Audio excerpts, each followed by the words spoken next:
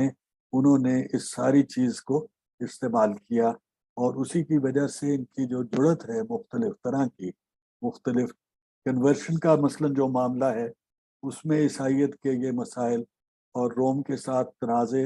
وہ تنازع جو کہ امپیریل روم کے اپنے ساؤتھ کے ساتھ تھے، یعنی میڈیٹرینین لیک کے جو جنوبی علاقوں کے ساتھ سوتیلا سلوک روم کی ریاست نے کیا، اس کے بھی کچھ اثرات اس میں شامل ہیں، اور پھر ان کی پرانی تہذیبوں کے اثرات بھی کچھ شامل ہیں۔ تو اس چیز کا اثر مسلمانوں کے اس پھیلنے کے اوپر سارا ہوا۔ اسی طریقے سے یہاں پہ اس علاقے میں جو پرانے لوگ رہتے تھے، جن کی نسلی قوم کو بربر کی اصطلاح سے پہچانا جاتا ہے، اور جن کی محبت میں ابن خلدون فریفتہ تھا ان کے بارے میں، اور انہی کے لیے اس نے تاریخ کے اپنا بیان جو ہے بیانیہ مرتب کرنے کی خواہش کی۔ تو بربروں میں اور بدو عربوں میں کچھ چیزوں کی ایسی مشابہت اور مطابقت تھی، ان کی جو گلہ باندھ زندگی کے حوالے اتنے قریبی تھے، لسانی حوالے اتنے قریبی تھے کہ ان کا لین دین ایک اور انداز سے ہوا، اور عربوں کا وہ لین دین جو کہ ایران کی ریاست میں ہوا یا بازنطینی علاقوں میں ہوا، اس کے انداز مختلف تھے۔ ایران کی ریاست کے علاقوں میں بھی جو لین دین کا سلسلہ ہے، اس میں چونکہ بدوؤں کو ایران کی تہذیب کی وہ نفاستیں، وہ سوفسٹیکیشنز جو ہیں، ان کو سمجھنے میں دقت ہوتی تھی، اس وجہ سے وہاں پہ کوفہ اور بصرہ جیسے شہر آباد کر کے ایک رابطے کا سلسلہ رکھا گیا۔ مصر اور لیبیا میں ایسے معاملات نہیں تھے۔ شام اور اردن کے علاقے جو ہیں، ان میں بھی کچھ عرب مزاج کے ساتھ ہم آہنگی پائی جاتی تھی۔ تو جو کلچرل افینٹی کے مختلف لیولز ہیں، ان کے ساتھ بھی آپ عربوں کی اس قیادت کا جو پھیلاؤ کا سلسلہ ہے، اس کو دیکھ سکتے ہیں کہ جہاں سہولت تھی وہاں کیسے ہوا، یا جہاں پہ خاص طرح کا رابطہ ممکن تھا وہاں پہ کیسا سلوک ہوا، اور دوسری جگہوں پہ کیسا ہوا۔ اسی کے حوالے سے اگلی یہ سلائیڈ جو ہے، یہ ایک حد تک آپ کو جو بات میں نے کہی اس کی ایک رخ دکھائے گی۔ آگے کی کئی سلائیڈیں جو ہے وہ اسی بات کے مختلف رخ دکھائے گی، جو میں نے آپ کو کہا کہ کہیں لسانی رابطہ ہے، کہیں مزاج کا رابطہ ہے، کہیں انداز زندگی کا رابطہ ہے، کہیں تہذیب کا رابطہ ہے، کہیں مروب ہونے کا معاملہ ہے، کہیں اس چیز کا معاملہ ہے کہ وہاں پہ کون سے عقیدے پہلے موجود تھے، اور ان عقیدوں کے لوگ اسلام کی طرف راغب ہونے کے لیے کس حد تک تیار تھے۔ جس رفتار سے ہم سنتے ہیں کہ اسلام پھیلا ان علاقوں میں، وہ بھی اس چیز کی غمازی کرتا ہے۔ یہ رچرڈ بولیٹ صاحب کے جو استدلال ہے، اس میں اپنی جگہ ایک وزن ضرور ہے، لیکن اس میں میری رائے میں کچھ ایسی خامیاں بھی ہیں جو اس بات کو نہیں دیکھتی کہ کہاں پہ وہ کلچرل افینٹی یا وہ کمیونیکیشن کے حوالے پہلے سے موجود تھے، جس میں اسلام کا پھیلنا زیادہ آسان تھا یہ میڈیٹرینین کے جنوبی ساحل کی طرف، اور شمال کی طرف جو ہے وہ اسلام کی طرف رغبت جو ہے لاطینی قوموں میں پیدا ہونا، وہ کس انداز سے مختلف تھا۔ تو اس کے بارے میں بھی ایک طرف تو تحقیق کی بہت ضرورت ہے، اور دوسری طرف ہم بعد میں کر سکتے ہیں کہ مسلمانوں کے جو پھیلاؤ کی ترتیب ہے، اس کا ایک یہ نقشہ آپ کے سامنے ہے۔ یہ جو گرے رنگ کے تیر ہیں، سلیٹی رنگ کے، یہ بتاتے ہیں کہ عربوں کی جو ہے، اور وہ بھی اس میں پہلا خلافت راشدہ کا زمانہ جو ہے، اور پھر اس سے خلافت راشدہ کی دوسری منزل میں، اور جو اس کے بعد بنو امیہ کی ایکسپینشن کا انداز ہے، اس کے رجحانات جو 711 یا 715 کے سال جو ہے ان کے ساتھ منسلک ہوتے ہیں، تو یہ اس کی تصویر علیحدہ ہے۔ اور